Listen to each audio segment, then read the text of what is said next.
Hey everyone, this is what happens when gutters are ignored.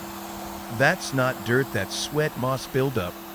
When gutters clog like this, water overflows and causes serious damage.